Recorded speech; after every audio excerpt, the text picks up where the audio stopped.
Doomfist is stupidly broken in Overwatch 2 at the moment. Let's get into the actual changes. Impact damage range, minimum maximum, increased from 15 to 30 to 25 to 50. So basically, if you get full punched by a regular punch, not the empowered, you would take 15 to 30 damage. You now take 25 to 50 damage, which is a pretty heavy increase by getting hit by it, by the punch. And more importantly, chat, is this line, which a lot of people won't understand. But it says non-empowered punch now stuns. So basically, you know how Doomfist would punch you into the wall and you could always move unless they're empowered? He will always stun you now, even if he's not powered up. So if you get punched into a wall with regular punch, you are now stunned. Hear this again. Regular punch now stuns you for 0.25 seconds. Not empowered, regular punch. Current punch didn't work like that. You didn't get stunned from it. You now do. 25-second duration on a wall slam. Empowered rocket punch knockback radius reduced from 4 to 3 meters. Minimum time cancel option becomes available, reduced from 0.25 to 0.12. Cooldown reduced from 4 to 3 seconds. So he's going to have his punch. Oh my god, he's going to have his punch more. Cooldown reduced from 4 to 3 seconds. This already was in the game, but it hadn't been mentioned. It was like a sneaky shadow buff, or they just forgot. But that's not all. Now we get crazy. Cooldown reduced from on power block for 8 to 7 seconds. Increase from 2 to 2.5 seconds. Again, very nice. Power block does, you know, it's a nice ability. Remember, it only blocks from the front, but all you're really doing with power block is trying to keep yourself alive through those high damage moments and charge empowered fist. Damage mitigated required to empower rocket punch reduced from 90 to 80 damage. Meteor strike now empowers rocket punch on landing. So if you have no empowerment punch and then you ult, when you come back down, you have empowered punch. Not all. Blocks longer, blocks more often, and you can charge him up easier. Meteor strike now empowers punch on landing. So immediately after he ults, he can punch you. And on top of that, you are slowed now for 3 seconds, not 2 seconds. So 50% longer slows after he ults. Ow. Best defense, maximum temporary health increase from 150 to 200 health. Temporary health gain per target hit with abilities increase from 30 to 40. Damn, they buffed the shit out of this guy.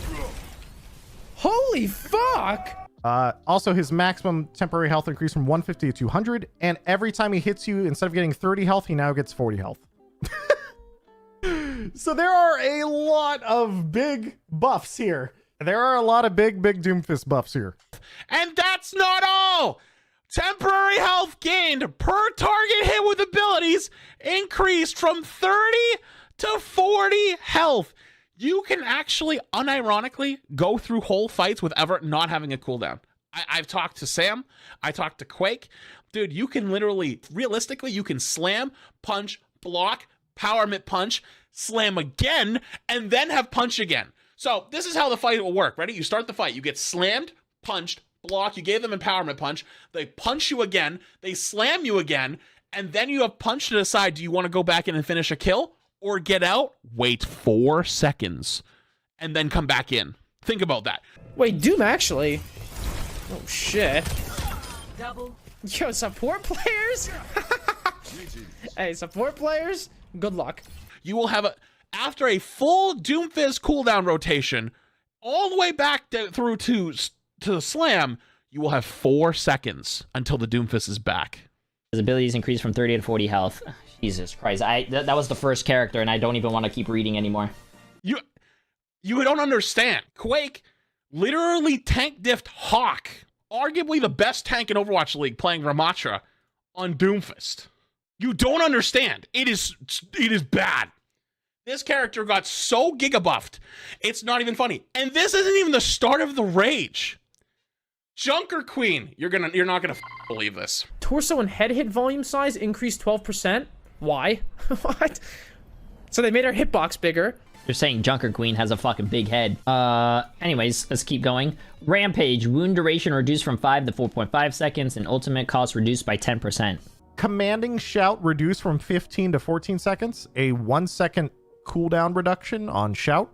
Adrenaline passive healing increased from 1 to 1.25 damage dealt by wounds. Does anyone have the math on how much that affects her actual self regen? 15 damage. It's now 19. So when you hit someone with a knife, you will get 19 healing over time instead of 15 healing over time. Wow. And she's 12% bigger to hit? I actually think she got nerfed. I'm not even joking. I actually think this is an overall a net nerf. Increasing her self-healing by 25% when it was already so little doesn't seem to do much. In fact, I would actually say that all of these changes combined with the hitbox change, this is overall a nerf to Junker Queen, which is kind of hilarious. Flat said 15 to 19 HPS per target. Okay, yeah, like, yeah, that's a nerf. And they slightly increased... What? Wait. What? Why did they make her hitbox bigger? She's gonna be so bad. Wait, let me see. Let me see this healing. It's a little more noticeable, but why would they make her hitbox bigger? She's gonna get fucked. Because they made her easier to hit. They made her easier to shoot. That's a 12% increase is pretty large. A 12% increase means she's going to take more damage. If you make someone's hitbox bigger, that means they take more damage. Huh. Yeah, this character's fucked. Oh, she's so fucked. Yo, she is fucked. What? She's gonna be so bad. Nah, she is going to be terrible. There's also a part of me that kind of wonders, are they scared of Junker Queen because she was previously meta for so long in Overwatch League? I can see them being a little bit spooked to buff her up even a little bit. So I get it why they're hesitant, but also I'm not sure how this will shake out. My first instinct says this is actually a nerf, which is kind of random as hell and hilarious. All right, damage. Bastion, hey, that's my guy.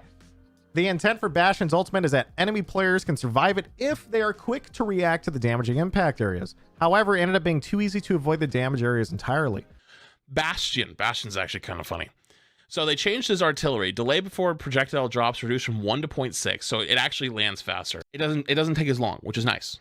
Explosion damage reduced from 300 to 250. This is actually a decent change because it's hitting the ground faster, so like less damage. It probably so you're just not like one tapping, you know, tanks, because you could basically just like you could just go boom boom boom on a tank. Well, that could be big. Wait, I want to see what that's like. And he gets his turret form back 2 seconds faster.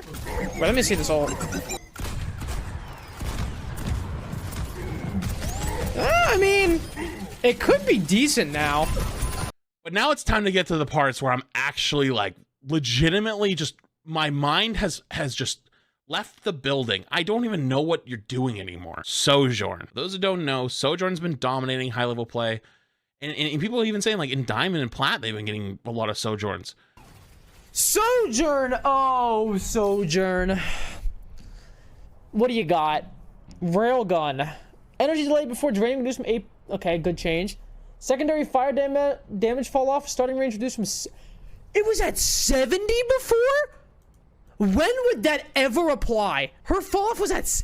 When would 70 meters ever apply? Do you know how far 40 meters is in Overwatch? That's far. Like, unless you're fighting on Junkertown, there's not many times where 40 meters is like that far. But okay. And by the way, that's the starting range. But we're not there yet. Fire critical damage multiplier reduced from 2 to 1.5. Oh, that's interesting. You're actually not going to be able to one-shot 200 HP characters anymore, which is crazy because you're not going to be able to one-shot like Cassidy, Soldier 76, like Reaper anymore. That's it. That's interesting. Unless you have a Mercy pocket. That's actually crazy. Okay, so she's not one-tapping people in the head anymore. It's 1.5 right now. It only does 195 damage now. So she can't one-shot 200 HP heroes. Secondary fire damage now scales linearly with energy. Okay, yeah. Projectile fire damage per Wait, what? Primary fire damage per projectile increased from 9 to 10. And overclock energy charge rate increased by 20%. And the overclock energy charge rate increased by 20%. Chat, do you understand what that means? That means she's building the railgun 20% faster. And on top of that, does 1 extra tick of damage. I don't think they compensated for this when you end up doing the this ends now. So instead of this ends now, zip, boom, zip, boom, it's gonna be this ends, zip, boom, zip, boom, zip. Oh my god. Headshot. Double. I warned you. Double house. Triple kill. Cooling Nah, she's. Oh shit. Good to see you. Oh shit. Charge rate increased by 20%. Wow, so you could rail more people. I do love railing more people or getting railed faster. You always gotta get railed faster. So there's actually a big problem that they forgot. For those of you who are new to Overwatch, we had this really bad meta a long time ago where Mercy pocketed Ashe could one-tap squishies. They realized that was a big mistake, and they made it so that even with damage boost, Ashe only does 195 damage. Bro, this charge rate on her ult is crazy though. Wait, so I think Sojourn's still gonna be good. I'm not gonna lie. She's gonna be really good. And dude, imagine her with a Mercy pocket. She's literally going to be better with a Mercy pocket. What high-level Sojourn players are doing is having a Mercy pocket, and they run around the map and just one-tap people. One-tap still one-taps people with Mercy pocket. So, yeah, Sojourn's not going nowhere. If anything, she's actually going to be better at fighting like tanks and doing bursts of damage because she's going to have her railgun up more often. This might be a Sojourn buff. I got to test play against Sojourns, and she is still absolutely nuts. She's still exceptionally good. I would say it's still a must pick. But that's not all. Oh, that's not all. We still got more. This one's interesting. I don't think this one's that bad, but Symmetra, beam charge rate and decay rate. Rate increased by 20%. Okay, so she charges it faster and loses it faster. Okay. Primary fire ammo consumption rate increased from 7 to 10 per second. Primary fire gains ammo from damaging barriers. Why?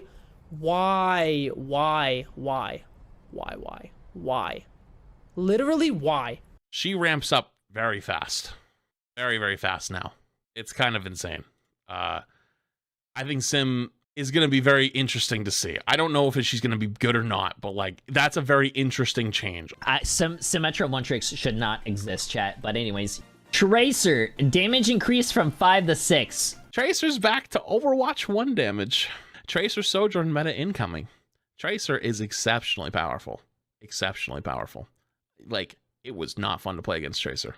That's actually really true. I'm gonna look at Tracer, chat. I'm gonna start playing more Tracer. I kind of want to see that. Next up is Ana. Sleep Dart. Okay. So that was one of the most powerful crowd control builds in 5v5, though with the addition of cleanse mechanics to offer a potential counter. We're more comfortable with reducing the cooldown here to improve Ana's personal survivability. 1 second. Cooldown reduced from 15 to 14 seconds. Ooh. Big buff. 15 to 14 seconds? Blizzard, you've gone too far, okay? You've gone too far. This is messed up. I can't believe they've done this, dude. This is huge. It's a game changer. Yeah, what the hell is this? Oh, man. 15 to 14 seconds. Oh, Ana's gonna be too powerful. How are we supposed to stop the Anas now? This is funny. Now, I think most people, after they read that, would think, okay, cool, we're going to get like a massive reduction in sleep dart, but then the cooldown's been reduced from 15 to 14 seconds. It's 1 second.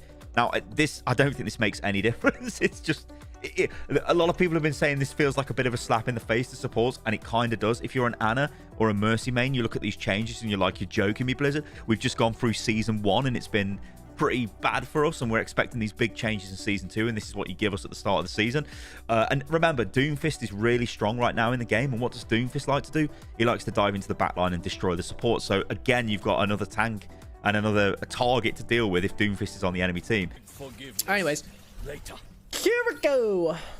Arm hit volumes with reduced 15%. Oh, that's because her arms are blocking, right? How good do you think Junker Queen is now? Dog shit. Fucking terrible. I think she's dog shit. Why did they make her hitbox bigger? What were they cooking? Auto wall climb. Who cares? Kitsune Rush. Ultimate cost increased by 10%. Movement speed bonus reduced from 50 to 30%. Cooldown rate reduced from 3 to 2 times faster. Okay, so they really gutted her ult, which is good. Cast time reduced, that's fine. They increased her ammo count. I mean, everything else got buffed except for her ult. That's actually kind of interesting. That's big. Those two right there are big. Increase from 12 to 15. Why? Because Kiriko's a DPS. Bro, people need to understand. Here, chat, come here. Supports are fucking not called supports. They're healers. You heal your team. You are a healer. Heal your team. Unless everyone's already full health, then you can attack. But if you are playing a support as DPS, you deserve to stay in bronze. They better have nerfed Mercy, bro.